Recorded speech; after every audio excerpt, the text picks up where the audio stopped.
tal, amigas, amigos televidentes en Extra Plus? Un gusto saludarles, darles la bienvenida a esta edición de Adelante Nicaragua.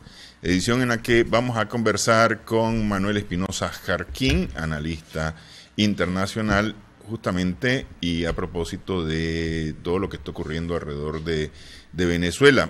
Pero más que de Venezuela quería yo tal vez empezar recordando a Bolton y su eje del mal. La triada. Sí, porque a mí me suena que esto no, es decir, no es solamente Venezuela. Pues aquí es deshacerse de Venezuela, deshacerse de Nicaragua y especialmente deshacerse de Cuba. Claro. Porque, es decir, al final de cuentas, yo tengo esa idea, esa impresión, que aquí el hoyo del meollo, más que Nicaragua y Venezuela, es Cuba. Es decir, como el pretexto final para poderse deshacer de Cuba. Lo que pasa es que todos estos procesos revolucionarios, ante tanta dificultad provocada por la agresión imperial desde el triunfo de la Revolución Cubana, ha demostrado vigencia y continuidad. Entonces, es imperante para ellos destruir a la Unión Soviética ideológica que ellos ven en Cuba, ¿verdad? Y a la Unión Soviética económica que ellos ven en Venezuela. Y están usando, quien observó con bastante atención, cómo poco a poco los norteamericanos te van montando una agresión, con expresiones, con discurso, con excusa. Luego viene la parte de la apropiación, congelamiento de deudas, ¿verdad? Para el empleo del uso de la fuerza, lo vas a ver igual que se está gestando, como en Libia o en Siria más reciente, o como en Irak. Como en Irak, en la primera fase aquella de la tormenta del desierto y en la última del 2003, de marzo, que le montaron. Entonces, un escenario completo. Y acordate que ellos inventaron, ellos inventó ese término del eje del mal. Y prácticamente dos de ellos, que era Irak y Libia, están destruidos. Corea del Norte no. Porque Corea del Norte, pues sabemos, tiene el disuasivo nuclear, pero además de eso puede, ante una agresión norteamericana, cambiar el término de balanza de poder regional que tienen los norteamericanos en cuanto a Japón, Corea del Sur y Taiwán como aliados. Eso es lo que le costaría al sistema, al modelo capitalista global, perder en caso de una guerra con Corea. Muchos dicen que los norteamericanos no saldrían ni siquiera rasguñados, pero a veces nosotros vemos en la lógica de la guerra como el choque simplemente frontal y no los efectos colaterales o los objetivos estratégicos colaterales que tiene todo este nivel de estratagema, como diría yo, regional en este contexto. Y es lógico que esa mentalidad fascista en pro de la guerra, ese término de triada del mal que califica Bolton a nuestros países, simplemente es parte ya de ese guión que ellos utilizan para iniciar agresiones de mayor envergadura hacia los países. Prueba es que este criminal de Elliot Abrams, que viste que terminó culpado por el caso de Irán Contra, que aquí lo hablamos en la semana pasada, es el hombre que va a estar a cargo de darle el avance, apoyar la ayuda humanitaria. Sí, no, ya Elliot Abrams concluyó que lo que se debe hacer, lo que el mundo debe de hacer es reconocer a Guaidó. Sí, entonces, tenés, y lo decíamos la vez pasada, ellos tienen un bloqueo mental de aprendizaje. ¿Por qué? Porque no solo repiten las acciones de agresión contra los pueblos, ¿verdad?, sino que las mejoran. Pero la mentalidad y los hombres que han dirigido esas acciones, ahí están todavía. Cuando ese tipo, ¿verdad?, debiera de ser completamente aislado de total participación en los asuntos exteriores de los norteamericanos. Ya es algo increíble, pues, lo que ellos están haciendo. Es la desfachatez, pues, la realidad es que la desfachatez es el rostro de la actual administración Trump, que tiene una especie de forma de ser muy representativa, que al final pues, va a tener un solo tiempo, de un periodo X, donde tiene que modificarse. ¿Ya? Entonces, vos sabés que ahora yo digo que hay tres cosas, hay tres términos en esto del análisis internacional que están muy en boga. El primero ya es el difunto Gene Sharp, ¿verdad? Ya sabemos que todos leyeron a Gene Sharp. El otro concepto es geopolítica. Ahora todo el mundo pues ya conoce geopolítica. Y ahora otro es el análisis estratégico, ¿ya? Entonces, haciendo uso de las posibilidades que da, que todo el mundo está inmerso en tratar de emplearlo, pues me parece la situación que vive hoy el mundo, me parece algo muy interesante para utilizar y trasladarlo, compartirlo con otros, pues en el campo académico. Análisis estratégico y cómo por lo menos se vislumbra el mundo a 5 años. No diluirnos en el análisis coyuntural, porque el análisis coyuntural es muy complejo.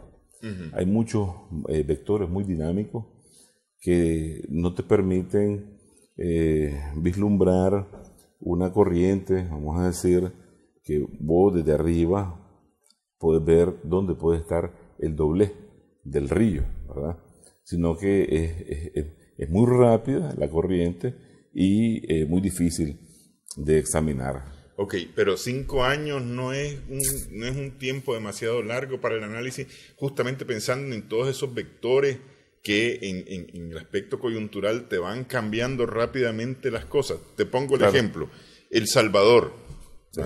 Es decir, hace 10 años, cuando el FMLN gana las elecciones, nadie pensaba que el FMLN podía ganar un segundo periodo, ¿verdad? Y luego, al ganar el segundo periodo, pensar en que el FMLN iba a perder un posible tercer periodo, pues, que es lo que ha sucedido ahora con Bukele. Claro. Lo que pasa es que estamos hablando, vamos a decir, de un elemento muy particular, de un país muy particular, dentro de una dinámica nacional. Entonces, esto apenas es una hebra de pelo en el marco global del análisis estratégico. O sea, más bien nosotros insertamos toda esta dinámica, vamos a decir, electorales en dinámicas mayores. Por decirte algo, la baja influencia en aquel periodo de la izquierda, ¿verdad? Y el advenimiento de la derecha en otro periodo. Entonces, vos vas a ver que en determinado momento existe cierto triunfalismo en lo que se llama la derecha, de ver el decline de la izquierda en el continente latinoamericano, ¿verdad? Pero ellos creen que eso es una manifestación que se va a mantener a través de los siglos. Sin embargo, vos ves que ese advenimiento que tiene la derecha, sobre todo el año pasado, con varias elecciones en América del Sur, está anunciando también más rápido su decline. Entonces, lo que hoy parece ser, en El Salvador, en el FMLN, una debacle, es algo muy interno. Es parte de un proceso general donde influyen muchos elementos y fenómenos que se dan en todo el mundo. O sea, por ejemplo, la gente está un poco reacia a los partidos políticos. No solo sea en El Salvador, sí, en todo el mundo, ¿verdad? La ocupación de altos cargos presidenciales de jóvenes también se da en todo el mundo. Entonces, vuelvo a lo mismo, la misma derechización. Entonces, si vos pegás esa alta, vamos a decir, llegada de la derecha a la élite de poder, también te anuncian otra cosa. Te anuncian no solo una fuerte lucha ideológica, sino que el advenimiento de la guerra. Y es lo que todo el mundo está ahorita enfocándose Tenemos una idea, en realismo político, la guerra es un punto de partida, un punto que lo sitúas en el horizonte, y desde ahí estás viendo todo lo que está pasando y qué relación tiene lo que se está haciendo ahorita con ese punto que está en el horizonte, que es la guerra. O, más fácil dicho, cómo se está llegando a la guerra desde ahora, con las cosas que están haciendo, vamos a decir, los actores principales del sistema internacional, que sabemos que por lo menos son unos 8 o 10 países. ¿Crees vos que estaríamos a las puertas de un conflicto armado en el caso de Venezuela, en el caso de Nicaragua, en el caso de Cuba? Si te digo que no, pensaría como un ciudadano común, no académico, ¿verdad? Si te digo que sí, no es por asustar a la gente. El análisis es un embudo que tiene que tener elementos idealistas y realistas. Y para esto hay matrices específicas que establecen, monitorean, le dan seguimiento a las acciones de un Estado o de varios Estados hacia la conducción o realización de una agresión hacia otro país. Y viendo el comportamiento del agresor principal de este continente, más la alianza que está generando en el mismo continente alrededor de la presa que le va a caer, yo te digo que sí. Y es fácil pues demostrarlo, no es tan difícil. Lo que pasa es que también del otro lado hay una fuerte lucha por la paz. Aquí hay dos enfoques muy diferentes. La lucha, vamos a decir, por hacer la guerra, las intenciones por trasladar la guerra, la muerte, el caos a otros países, no es el enfoque nuestro. Nosotros luchamos por la paz. Entonces, en ese choque, ¿verdad? Lógicamente ellos lo van a trasladar porque tienen la suficiencia económica, tienen los planes realizados y tienen los recursos con qué. Nosotros tendremos menos recursos, pero tenemos más razones para sobrevivir. Porque este es un periodo de la humanidad en que el conflicto en Venezuela no solo es de interés de los venezolanos, no solo se trata de la supervivencia de los venezolanos, ¿ya? Sino que se trata de todo el continente y la humanidad.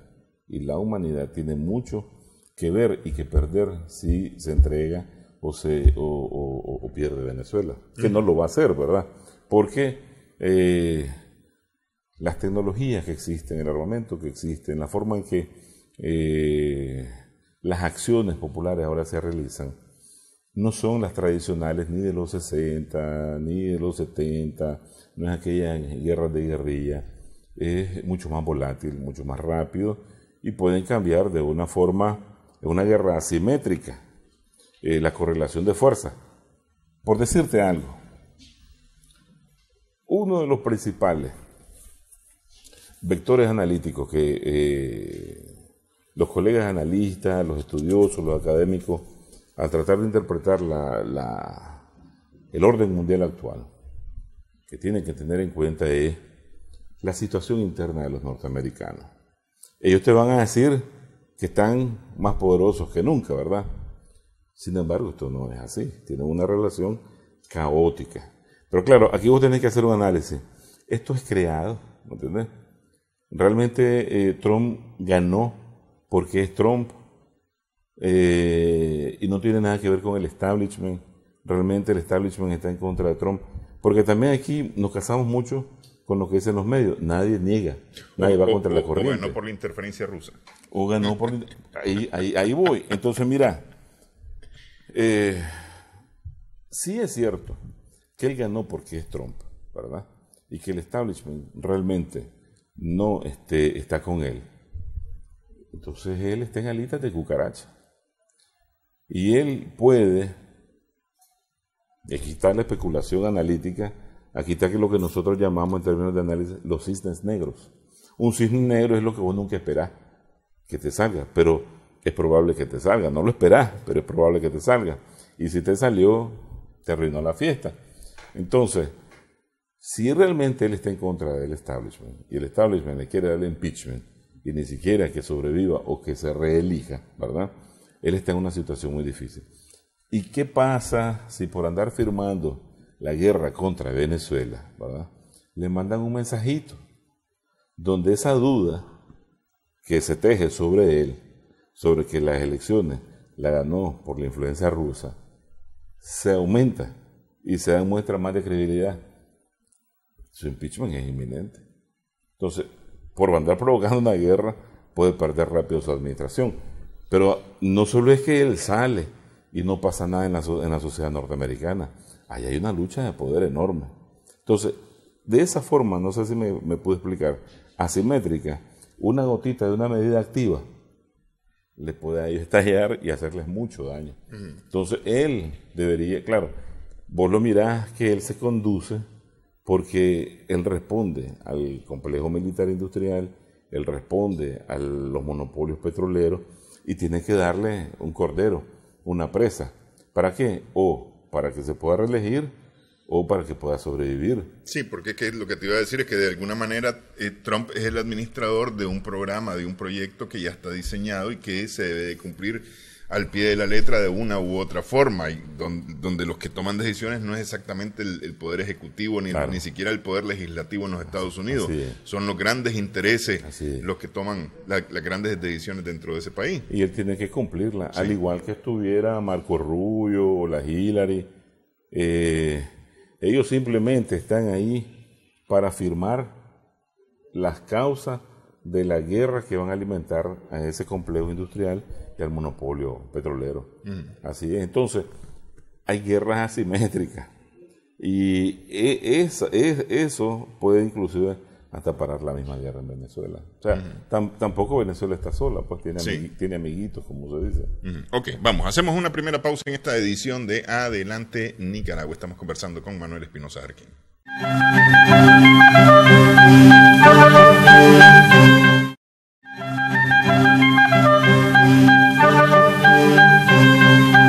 Seguimos en Adelante Nicaragua en Extra Plus. ¿Qué es lo que podemos esperar, Manuel, en este ajedrez de intereses? Bien, para ello capturar Venezuela les representa, vamos a decir, cierto alivio económico a futuro, que les va a respaldar muchas, vamos a decir, gastos excesivos que hacen sin razón alguna en defensa. Y ese botín de guerra los va a prepiar. ¿Qué resulta? Mira, otra de las características ahorita del orden internacional actual, que la gente no puede ignorar, es la confrontación, las relaciones Estados Unidos-China. Puede situar el conflicto en Venezuela. Marcas esa línea, relación Estados Unidos-China, caso Venezuela. Pues miras que uno quiere atacarlo, otro quiere defenderlo, ¿verdad? Estas relaciones, a la vuelta de la esquina, a los 5 años que estamos hablando, no tienen forma de que se mejoren. Tienen una tasa de crecimiento, ¿verdad? En la desmejoría. En la desmejoría. Y tienen un grado de profundización enorme, que inclusive muchos vaticinan hasta cierto roce, un choque militar en el mar de China, ¿verdad? Entonces, desde ahí vos ya podés ver cuál va a ser el escenario en el marco de esta situación actual, el caso de Venezuela, y agregarlo otro tercer vector, las relaciones Estados Unidos-Rusia. Pues mira, de nuevo, Estados Unidos quiere atacar a Venezuela, Rusia lo quiere salvar. Pero también ve las relaciones Rusia-Occidente en general, Rusia, la OTAN, ¿verdad? Europa Occidental y Occidente en general. De repente, todo el mundo hablaba que había una fisura entre Estados Unidos y los europeos y que de repente los europeos no quieren seguir supeditándose a los norteamericanos, pero hacia Venezuela el coro es único, es comparsa. Entonces vos vas a ver que esas tres dinámicas que te acabo de mencionar la situación interna de los norteamericanos que va vamos a decir, a seguir con la tónica de Trump, pero si hay crisis a lo interno, puede que cambie. Puede que cambie porque la retórica de Trump es de egoísmo nacional, ¿verdad? No es de compartir, vamos a decir, de poder globales. Entonces, vos vas a ver que ya dos países, dos potencias, como China y Rusia, están con Venezuela. Si le ceden, porque aquí también es de intereses compartidos, si le permiten a los norteamericanos una victoria pírrica en Venezuela, destruirlos a los norteamericanos, ¿verdad?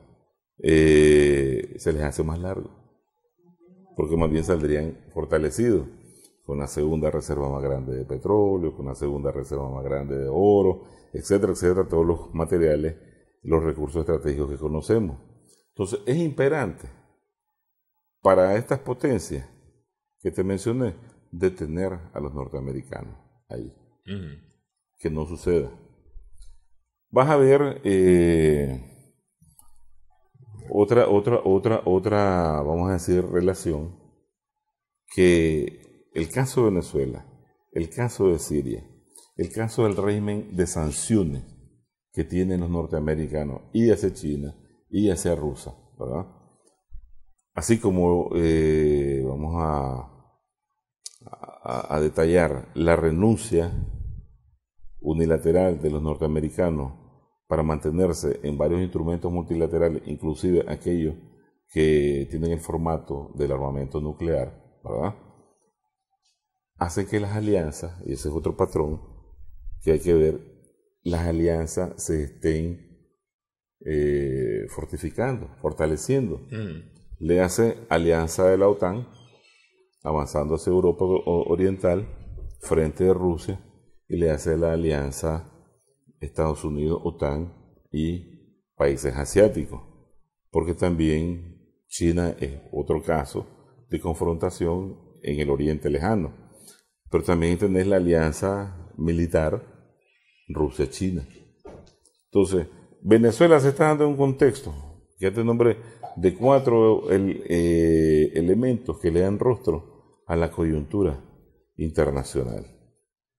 Relaciones de confrontación Chino-Rusia, relaciones de confrontación Estados Unidos-Rusia, de confrontación Estados Unidos-China, te decía, luego Rusia-Estados Unidos, fortalecimiento de alianza y, ojo, el debilitamiento de, vamos a decir, el grado de dominio de unas potencias globales sobre unas regionales. El debilitamiento de sus relaciones le hace Japón, le hace Corea del Sur, le hace inclusive la misma Taiwán. El mundo está cambiando y todo esto te está dando un mosaico no completamente estable, sino que se está formando un marco de inestabilidad mayor del que nosotros hasta ahora hemos conocido.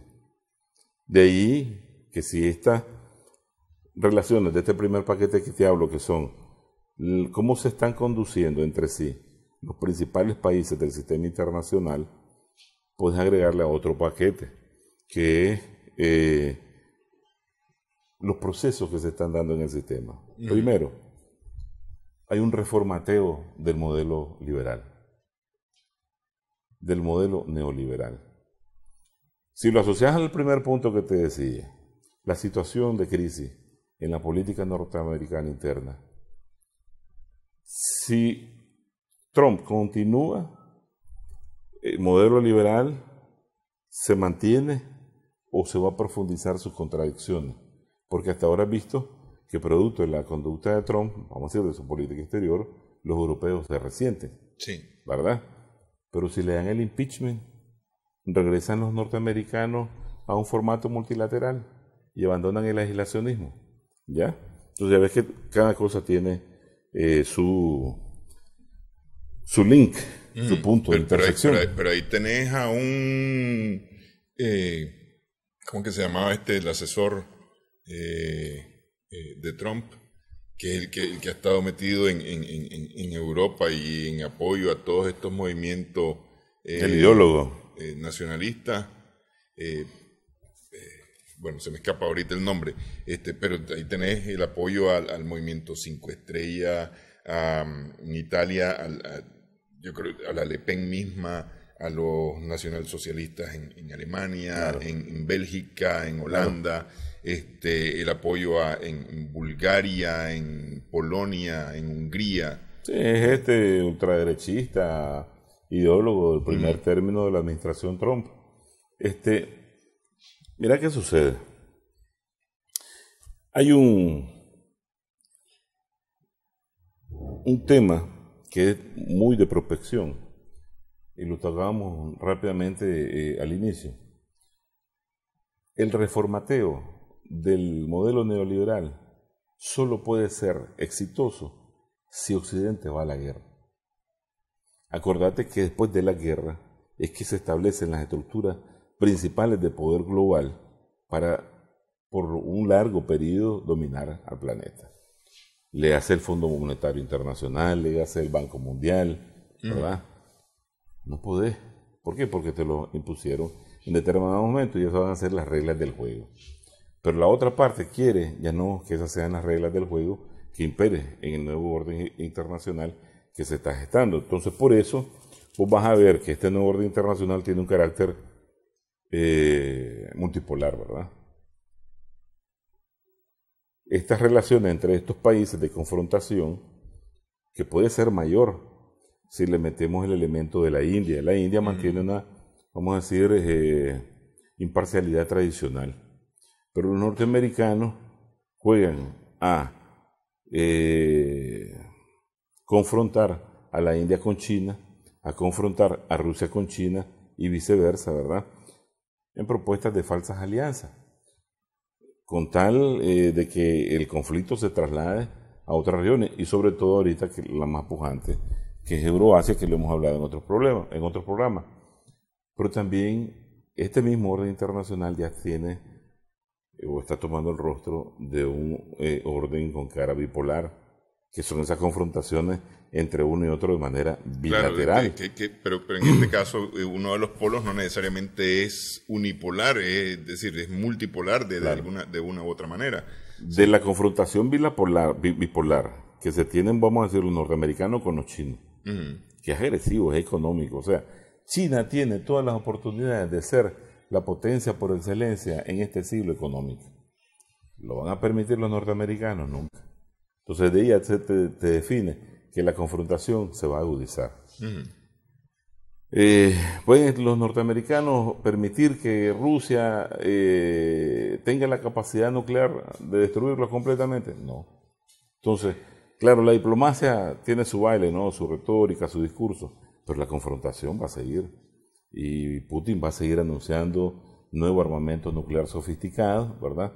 Y los norteamericanos también. Entonces, esa bipolaridad que se tienen los norteamericanos con uno o con otro es el rostro que se está manifestando un carácter bipolar, multipolar, porque hay varios o varios contra varios, ¿verdad?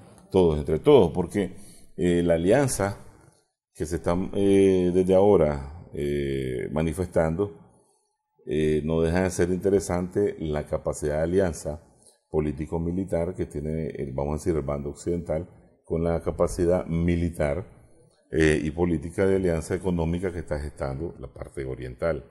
Esa es parte de la cara de esta situación internacional. La otra es, lo que te decía, la estabilidad global va decreciendo. El conflicto es lo que se está tornando ahora a mayor luz, sea en términos muy particulares como Venezuela o en términos de confrontación, inclusive de potencia contra potencia. Lo que pasa es que nosotros cuando hablamos de confrontación entre las potencias nos imaginamos una flota chocando con otra flota, ¿verdad? O el intercambio de misiles nucleares, ¿verdad? O no sé, pues tantos aviones contra tantos aviones, tantos tanques contra... como lo miramos en la Segunda Guerra Mundial. Sí, la guerra convencional. Pero hay problemas globales que se asocian a los dos paquetes que te mencionaba antes, conducta de países más fenómenos o procesos que se están dando con problemas globales. Y por ejemplo, la ciberseguridad es un problema global que hay que ponerle atención, porque la confrontación entre estos países se puede dar desde términos de ciberseguridad. Sí. Juan Fidel Castro hace años denunciaba cómo infectando una planta en la Siberia la reventaron, y desde el satélite se miraba que parecía una explosión nuclear. Eso es guerra. Lo que pasa es que tal vez nadie lo va a saber. Ni uno va a aceptar yo lo hice, ni el otro va a aceptar me lo hicieron. Pero eso es un juego de día a día. Sí. Ok, vamos a hacer pausa. Vamos a hacer pausa en esta edición de Adelante en Nicaragua. Estamos conversando con Manuel Espinosa Jarquín. Al regreso, ¿qué gana, por ejemplo, Turquía en todo este asunto? Con sus declaraciones, por ejemplo, sobre Venezuela. Es decir, ¿a qué está jugando Turquía? Sí, sorprendente. Regresamos en breve en esta edición de Adelante en Nicaragua.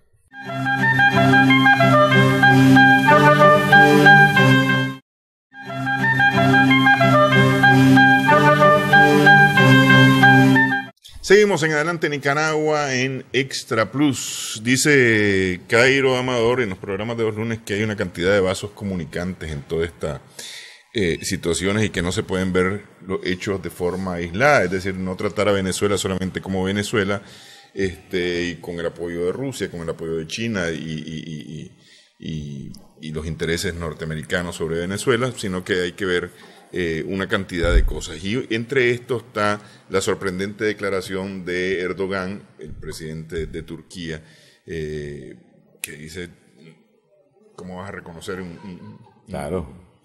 Llaman, dice, a la democracia, ¿verdad? Y van a instalar al presidente que se les antoja a otro lado. Prácticamente una charla de moral política para los europeos. Sí, es decir, y además peleándose con los Estados Unidos, que es su aliado en teoría, claro. Aunque Rusia y China están jugando mucho en Turquía. Claro. La situación de Turquía, geopolítica, que es una especie de puerta entre Europa y Asia Central y Oriente, hace que la dinámica de política exterior de los turcos sea muy, muy ágil. Y Erdogan es un tipo muy ágil, ha demostrado ser un político muy ágil. Él tiene una situación de, vamos a decir, seria y contradicciones y de larga data con los europeos por el no reconocimiento, ¿verdad? De Turquía en la Unión Europea, sí. Como miembro de la Unión Europea. Pero también tiene una situación en varios puntos cardinales. Al norte tiene a Rusia. Y Rusia ya en su momento llegó hasta Constantinopla, ¿verdad? Luego tiene a la ruta de seda de los chinos, que con los rusos tiene tremendo negocio en materia de gasoductos. Y con los chinos la ruta de seda es prácticamente una corriente de oportunidades económicas que todos los países de esa central no quieren rechazar, más bien quieren estar inmiscuidos ahí, y participantes, porque les está generando un superplus en las economías. De ahí que Euroasia se perfila como la región de mayor influencia en el sistema internacional a futuro. Pero también la salida de su aliado, ¿verdad?, entre comillas, que son los Estados Unidos de Siria, ¿verdad?, con ese cuento que ellos ya acabaron a todo el Estado Islámico. El Estado Islámico, ¿verdad? Prácticamente es cómico, porque ellos lo crean, ellos dirigen sus operaciones y después ellos lo aniquilan, ¿verdad? Ojalá que no lo estén trasladando a Venezuela en formatos menores, cuidado. Lo deja también ante un Israel y otro jugador regional muy importante ahí es Irán.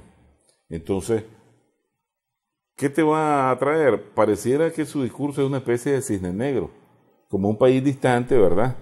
pues era muy, y no lo conocemos, era como muy poco probable que se fuera a manifestar de esa manera en un momento en que todo el mundo y los principales países europeos y en Latinoamérica están acoplándose al coro con los norteamericanos en contra de Venezuela.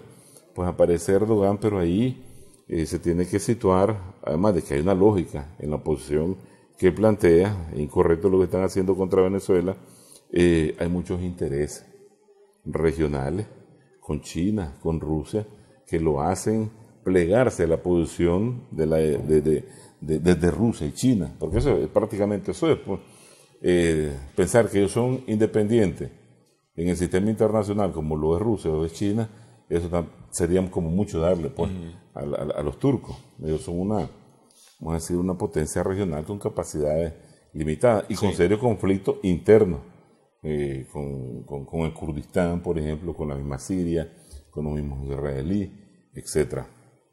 Entonces, esa es la razón de esa agilidad de Erdogan. Acordate que él supo potencializar el flujo migratorio hacia Europa, guiñando mucha plata para Turquía. Pero con todo y todo, Erdogan se está peleando con los Estados Unidos, que es uno de sus aliados. Es decir, hay que recordar que Turquía es miembro de la OTAN. Claro. ¿Ah? Es decir, que él no está exactamente peleado con los Estados Unidos.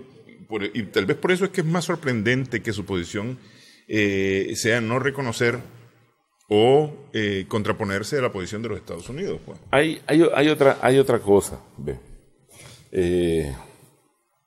Ahorita hay un periodo que todo el mundo ve que Estados Unidos se separa de Occidente.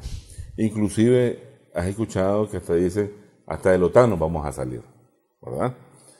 Todo esto lo que tiene es la intención de que los pueblos asuman, ellos quitarle ayuda, ¿verdad?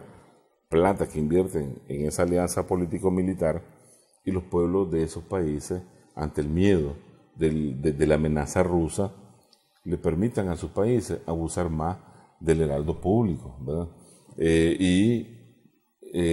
Acostumbrarlo a una idea que son las propias economías europeas las que tienen que financiar su ejército, esa alianza, pero que a la vuelta de la esquina, esos se vuelven a unir, porque el enemigo que ellos tienen es común. Claro, Europa desde hace rato ha pasado un proceso de, vamos a decir, reflexión en cuanto a la real amenaza que representa Rusia. Han tenido muchos años y todo este periodo de distensión, si no fuera por la influencia de los norteamericanos y de los británicos, las relaciones fueran mucho mejor. Mira qué tanto lo ha superado Alemania con la misma Rusia. Porque deberían de ser los alemanes los que debieran de entrar en shock cada vez que escuchen la palabra soviético, o Unión Soviética, o Rusia. Sin embargo, Alemania es parte de los que no se plegó al coro contra Venezuela, ¿verdad? Ni apoyó a Guaidó. Entonces, regresando a... Pero es que lo cierto es que los europeos como tal no es que apoyan a Guaidó, pues, decir... Pero al inicio... lo que más es que están llamando a adelantar elecciones más que reconocer el gobierno de Guaidó, pues. Pero al inicio sí, como 13. Sí, habían dicho que lo miraban, pero que no terminaban reconociéndolo, porque el reconocimiento oficial al final de estos pasó. 13 no fue. No pasó, sí. Alemania fue la que más se opuso. Sí. Entonces, ¿qué pasa? Esta disonancia también de Turquía con la OTAN es parte de este mismo proceso. No hay que verlo aislado. Turquía por sí misma está batallando una guerra contra Siria, contra los kurdos, en su zona del Kurdistán, y contra la parte del Kurdistán en Irak, porque también las pretensiones de extensión territorial de Turquía no han cesado, y ella sabe que está más propensa a perder territorio sin hacer un Kurdistán que a avanzar, ¿verdad? Recordate que en un momento en el conflicto con Siria se hablaba de un cercenamiento territorial de Siria. Y Turquía ahí tenía grandes intenciones de anexión, de quedarse con el pastel en la parte sur de Siria. Sí. Bueno, hay que recordar también que este conflicto con Kurdistán ya cumplió 100 años. Así es. El año pasado cumplió 100 años, ¿no?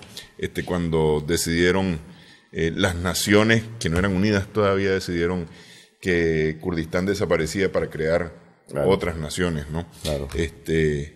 Con la desaparición del imperio otomano y demás, ¿no?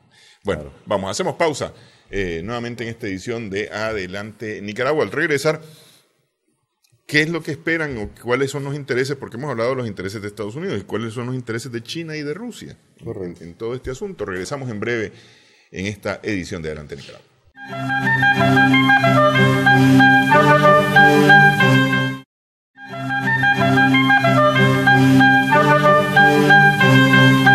Seguimos en Adelante Nicaragua en Extra Plus. Estamos conversando con Manuel Espinosa Jarquín. ¿Cuáles son los intereses? Porque esto no es porque me cae bien Venezuela y los latinoamericanos son gente bonita y gente agradable, ¿no? ¿Cuáles son los intereses chinos y rusos en todo este asunto?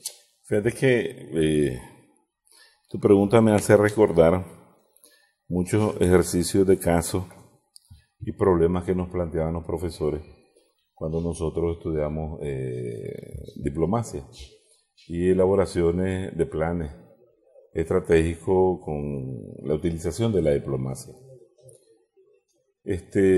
Por tradición, los intereses siempre van a ser, primero, que no haya guerra, y de trabajar formatos en la diplomacia multilateral que sirvan para evitar la guerra. Por decirte algo, si vos le preguntás a alguien, ¿los americanos quieren hacer la guerra en X o Y país? Sí, te va a decir, aunque no haya leído nada, porque ya la percepción existe que ellos son militaristas y agresores. En el caso de Rusia, sus acciones siempre van a ir para fortalecer la capacidad de la diplomacia multilateral global para evitar la guerra. Eso en términos muy técnicos, muy académicos. China está en plena confrontación económica con los norteamericanos y se está introduciendo a la confrontación o a la dinámica política. Y vos ves el papel increciendo de los chinos en el caso del Medio Oriente. Prácticamente de 0 a más que pronunciamiento. Mucho más que pronunciamiento. Entonces, pasar de lo académico, lo lógico, ¿verdad?, al pensamiento realista de las potencias. Los rusos están más que claros que los norteamericanos nunca le van a resolver sus problemas. Nunca. De hecho, a nadie se lo van a resolver. Iluso es aquel que cree que los norteamericanos van a gastar tantos millones en devolverle la democracia a los venezolanos, o que del petróleo de los venezolanos vivan muy bien los venezolanos y nunca le van a dar nada a las transnacionales, etcétera, etcétera. Todo eso es mentira. Lo que vos querés como potencia, lo que más posible le puedas desear, pensando como hegemón en términos de realismo político, es que entres a ese otro gambito a jugar ajedrez y te estanques ahí. Porque te voy a decir, los Estados Unidos piensan, decíamos la vez pasada, en términos absolutos de poderío, de supremacía. Como yo tengo la suficiencia económica y tengo las armas suficientes, le meto candela a este y le meto a este otro, ¿verdad? Ojo, Latinoamérica, aun cuando no tiene ni la suficiencia económica ni el poderío militar, le puede dar una sorpresa muy seria a los norteamericanos en términos de derrota. Y se le han dado países pequeños como los nuestros, se la dieron en Asia los vietnamitas, ¿verdad? Y un país como Venezuela, con la capacidad de unificación de criterio político, de madurez política que ya tiene el pueblo venezolano, más el reforzamiento militar que tiene y la doctrina militar que posee de defensa y de capacidad de, vamos a decir, de cierto grado de retaliación, es muy importante.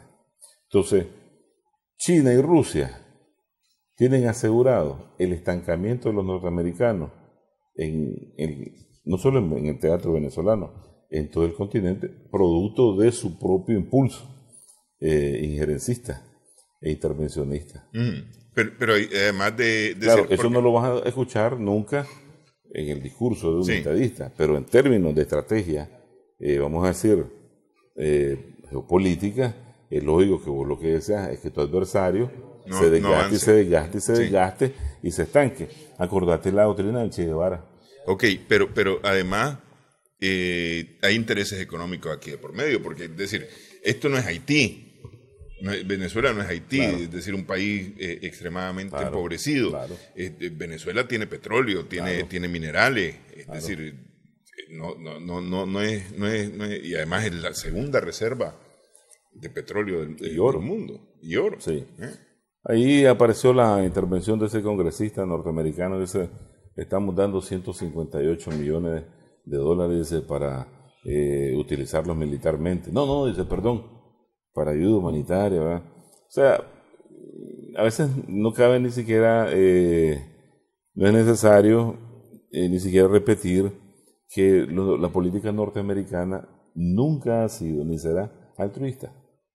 O sea, ellos no van a mover una plata por el beneficio de otro pueblo. Eso es mentira. Sí, no, pero te preguntaba yo en el caso, es decir, porque me parece que el caso de Estados Unidos sobre Venezuela está bastante claro los intereses económicos que hay de Estados Unidos sobre Venezuela. Claro, un botín, por favor. Pero te preguntaba sobre los rusos y los chinos. Los rusos y los chinos, por buena gente o solamente por pelearse con los Estados Unidos y empantanar a Estados Unidos, no lo están haciendo. No, lo que pasa es que, mira, los Estados Unidos se han ganado el respeto de todo el mundo, ¿ya? Y tampoco es que ellos vivan pensando en ello. Simplemente ellos mismos dan una oportunidad de autodebilitarse. ¿Por qué salen de Siria? ¿Realmente ellos ganaron? Yo creo que todo el mundo sabe que ellos no han ganado nada, ¿verdad? Si ellos mismos fabricaron y alimentaron al monstruo junto con Arabia Saudita y los británicos. ¿Por qué salen de Afganistán? Decíamos la vez pasada, 120 mil millones de dólares desde el 2001 hasta acá han gastado, las cifras que se manejan. Las que no se manejan han de ser el doble, ¿ya? Entonces, el botín que recuperen en Venezuela le va a servir para sufragar todos esos gastos que han hecho en esas dos derrotas militares, porque son derrotas militares, ¿ya? Nadie puede decir que hay una victoria ni en Afganistán ni en Siria. Es lógico, yo te decía, los países se comportan y actúan como el individuo. Si tenés un adversario, lo que querés es que se debilite. Pero las expresiones de fortalecimiento de la diplomacia global, tanto por decir algo de Lavrov, como del ministro chino, como la de la portavoz de la Cancillería rusa, la María Zaharova, de fortalecer la diplomacia multilateral para evitar la guerra. Eso es lo que se debe hacer, ¿ya? Que después de todo este llamamiento a la paz, de búsqueda intensa de la paz, que no va a terminar, ¿verdad? Los norteamericanos se decidan lanzarse a una aventura, como la que ya todo el mundo está hablando, como la que el presidente cubano hablaba hoy en la mañana, no significa que en términos de paz no se busque cómo solucionar el conflicto. Ahora se está buscando cómo prevenir esa barbarie que quieren recetarle a América Latina, pero se van a estancar. Entonces, aunque no lo decías, los mismos norteamericanos buscan cómo estancarse y debilitarse. Después de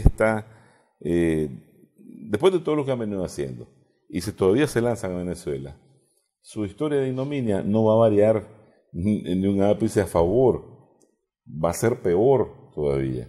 y va a ser recordada por los siglos de los siglos, ¿no? Entonces, ni como que estés deseando mucho que hacer algo por ellos mismos lo están haciendo. Vos decías ahí al inicio del programa que Estados Unidos por lo general nunca sale arañado o con arañazos de los conflictos, y lo cierto es que al final en sus experimentos son los pueblos en donde están sus intereses los que terminan sufriendo, pues, Claro. Porque aquí una invasión militar o una solución militar en Venezuela, y no solamente la invasión militar o no solamente la solución militar, el tema este mismo del bloqueo de todo lo que está ocurriendo en Venezuela, quien tiene sufriendo es el pueblo de Venezuela, Así es. no es el pueblo norteamericano. Así es. Y mira, la máxima derrota en pérdidas humanas que ellos han tenido le hace la Segunda Guerra Mundial y Vietnam. Vietnam, sí. Ellos tienen una doctrina que dice nunca mandes a un hombre donde puedas mandar una bala, y por eso mira la lluvia de Tomahawk que te recetan a nivel de ablandamiento antes de que van a atacar un país. Entonces por eso decía, no pensemos en términos convencionales sobre la guerra, sobre murieron tantos de un lado, murieron tantos del otro, va ganando el otro, ¿verdad? Esto propicia el caos, la destrucción, para después arrodillarte y decirle, présteme, Fondo Monetario, présteme, ¿verdad? Y esa es la forma del colonialismo y la esclavitud moderna, que la propagan ellos, pues. Sí. Eso es una realidad. Bueno, quiero agradecerte, Manuel, que hayas estado con nosotros. Gracias también a nuestras amigas y amigos televidentes por su sintonía en esta edición de Adelante Nicaragua. Esperamos que el programa haya sido de provecho para usted.